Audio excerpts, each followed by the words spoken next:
have faith and fear at the same time? The time we're allowed to say fear is when you say, I am fearfully and wonderfully made. You have to dress a certain way to church. It can be baddie. Church don't do street, don't do streets. Exactly. Is the church allowed to turn away anyone or make anyone feel unwelcome? Let me give you guys a gist. It's not a point to argue doctrine and argue. Whatever you want to do, don't do. Unity, accountability, responsibility, all the things.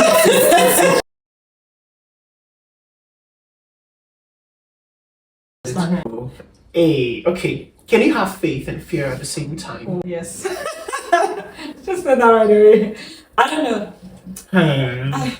I say yes and yes. I say yes and yes. I say yes and no. What I've said to realize in my Christian walk is there are times where I've been fearful of things, but I would still pray about it. But still, God will still show up. Does that make sense? So I think sometimes it's about like the heart, right? Like God knows that. I don't know, like I think it can be both, but I don't think you should let the fear stop you. That's how I see it, right? Because there are things that we are limited in different capacities, capabilities, families, that background. There's a lot of things that can make you fearful. Yeah. By the end of the day, you know that throughout that fear, like you're not bound by fear. Yeah. So whether I'm fearful or not, I will still do what I need to do. It's very naive for us to say it's not there. And people that are feeling fearful would be like, oh, if they don't feel fear, then something's wrong with me. You get what I mean? But I think it can work, but you still need to know that faith is the most important role in your life, and fear is just a feeling. That's so beautiful what you've just said. Because I feel like the way the question is phrased is very wrong. Because fear is not the opposite. Oh, but that's exactly what I was thinking in my head. Like fear is not. Like, first of all, faith is not a feeling. Faith is what you do regardless of your feeling. So if you can absolutely be scared and absolutely have faith. I don't think when Jesus told Peter, come on to what's that word? Come leader, or like come to me when he was walking. When he was walking. I don't think when he told Peter that Peter absolutely lost all fear and became more like big man. Fear is not doubt. Yeah, exactly. So it's like you can be absolutely scared and still do it anyway. It's like those two things they don't it's not that it's impossible for them to exist in the same place. But I think it's very important to know where fear comes from though. Because I feel like because the way I see fear is not of God. True. So when even if I'm fearful, I'm very fast to like rebel against it, or like, you know, because I know that it's not of God, right? Because I feel like if you look at it, like you can let fear take over you. Does that make sense? So as much as we are saying, you know, it's possible, but we should put fear in its place. And we need to understand that it's not of God to be fearful. So it's not our nature to be fearful. What the Bible says God has not given to us the spirit of fear. Yeah. So fear is not of God. Fear is the spirit. It is. What isn't a spirit? What isn't a spirit? Everything. I heard like Chibet say there's so many things that are a spirit. Doubt is a spirit. Yeah. And so many, like that's why I say like it's not being given to us a spirit of fear. Like, you know the most interesting one I had? What? Depression. It's a spirit, hey? Because when I came here, I just thought that depression, mental health is possible. Do you get? But it's actually like one of the huge tactics of the enemy in today's world. I mean, depression is a sickness. Some sickness is a spirit. Yeah. Some are just consequences of your bad decisions. A lot of things are spirits. I'm going to be very careful of when we say I am fearful, I am this, I am that, like, because everything. The only time we're allowed to say fear is when you say I am fearfully and wonderfully made. Oh my day, that's it. Okay. You have to dress a certain way to church. This is literally the beef I'm having with some people right now. Really? Oh yeah. But when I say dress, it's gonna be like, but I think about modesty, right? Modesty. Or just gangster dressing. David can attest for gangster dressing. Don't call David.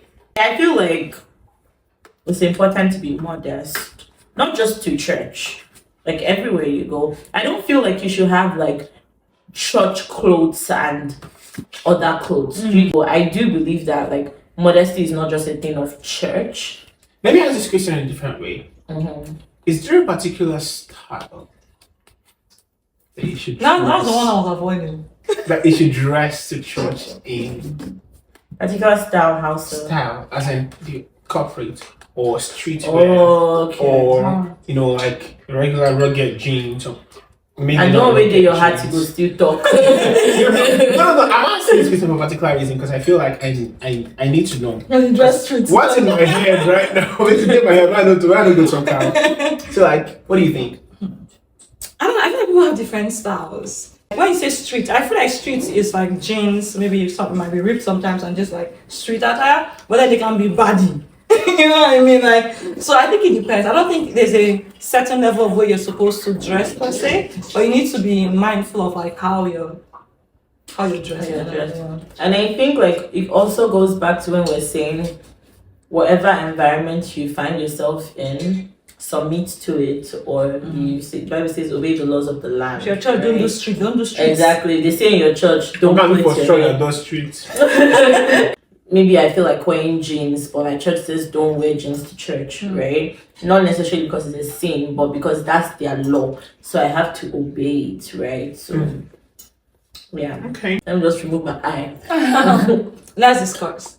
Do you believe people must go to physical churches, or can online church be a good substitute? Maybe not substitute. Should have a local church. For me, say it though. What is spinning you now? And like, you know what? Because we did COVID church for like 2-3 years. Right. And yeah, and at the end of the day, right, I see the difference. To be honest with you, I think physical church is very important. Because that online church, bro, there are lots of things that go on in church that is just bigger than online. You get what I mean? That fellowship, that community, right? I don't know, like, just having church online for 2-3 years is like, I did not really know who my church members were. Does that make sense? So I think, and also it's also help even with your growth as well, right? As believers, like, how will my pastor know what I'm doing? Accountability, right? All those things play a huge role too. Community, accountability, responsibility. All the ETs. God has created us to be social beings. And not social via the internet. Because if you look at the rate, when you mention depression, look at the way depression has grown over virtual life, like virtual life and virtual technology. It's insane. Like the less people spend with each other physically, in contact, in person, the more likely they are to show some tendencies of mental disorders and not mental disorders, but like depression and sicknesses and all of those things, because we are not made to be Alone. To be an island. So that's why the Bible says, forsake not the gathering of the brethren. Not the meet, not the Google Zoom of the brethren. I mean, the word Google Zoom did not exist at the time. At the time, exactly. So and maybe that was if it did, precisely. they would have What do you think so, though? I don't think so. I don't think so. I mean, hey, if you cannot make it to church, Yeah, absolutely. it's always better to have an alternative. To have an alternative, like not alternative, but like it's always better to have some sort of gathering that it's always better to have some sort of than to have no gathering at all. Yeah. So if you're gonna do that, but like let's not become something that you do, because again that could also point to another thing that could be laziness. Because like it's very comfortable to sit in your room and view, but like that thing that is going out of your way to do, okay, you know what, God, this is your day. I'm going to honor you. I'm going to work out. I'm going to dress my best. I'm going to spend money. I'm going to do everything that that I would do tomorrow, because you're not going to work virtually. I mean, some people have virtual jobs, but when you have to show up at work, you show up at work. Right? Yeah. So that's just an excuse people give. Exactly. So like, there's so many different layers to it. Make sure that when you're doing it, like it doesn't become a sin to you. Like it doesn't. I'd rather do online church. You're just lazy. That's what you want.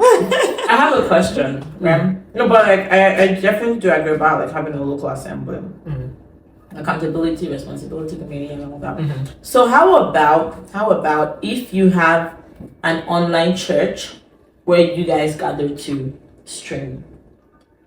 Oh, but So there's there's still that physicality. community. Yeah. I think that's okay. I think the key is having like not forsaking the gathering of the brethren, because you still have people. So not just sleeping on your bed and say I'm streaming. Yeah, and sometimes like if you're being honest, it's because of the easiness of it. It's the ease. Yeah. Does that make sense? Like it's the comfort Yeah. of it, right? So I think it's that we just need to be more disciplined. And if you're gathering together and there's like a pastor or however, I think as long as you have that community, because not everybody has the luxury of having like a physical location, right? As much as nowadays there are different churches, but like some people don't just have that luxury, right? So I think, but you should always mix. Okay, let's discuss what checks and balances should churches have to prevent pastoral abuse of power. It's a deep one. I should do. I don't know. Abuse of power Yeah. to church that the pastor built. I don't understand. But you know some pastors. Yeah, like. But like I think it's more for white churches because these white churches they do have like board of directors. So like even if you build you the can church mess up from and they'll just scratch, say, yeah, they can set pass you it out. on. It's in Nigeria that you get church.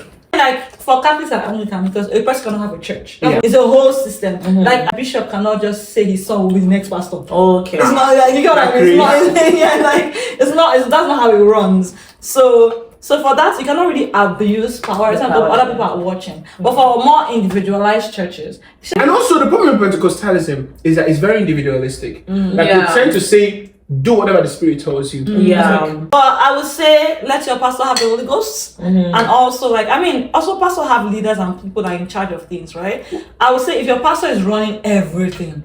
Does that make sense? Because we have leaders, because we have leaders that are taking care of finances, this and that. So there are other eyes. But if your pastor is very sensitive and secret, I'm not allowed to judge pastor, I don't know, right? But I'm just saying, like even in my workplace, there are a lot of people involved. Like not just one person holds the power and has the power, right? So I think that would be a good way to have. Even as a pastor, I think it's even a good habit to keep you in check because we're all human beings. You're accountable to your people, right? Yeah. So I think you should not just have that responsibility, give it to somebody else. Especially if you know your weakness, because everyone has weakness. If you know your own is money. True. No, Have you guys seen Green Leaf? Yes. Crazy. I don't finish it, but I've seen it, yeah.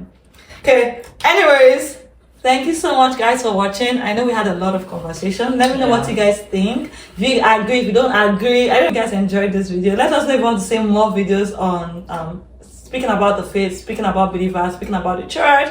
But it's all love, it's all respect, and have this conversation because I also want to learn because we might have this is just on our mindset. Yeah.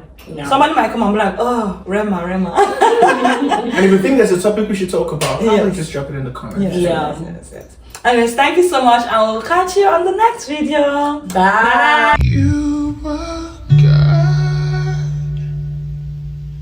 You are not just a big goal. You are not just a legend.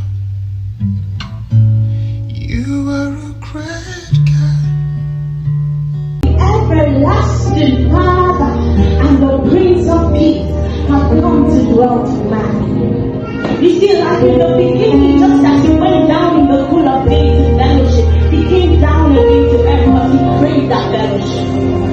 This great God who was here in all the world did not think of divinity as something to hold on to.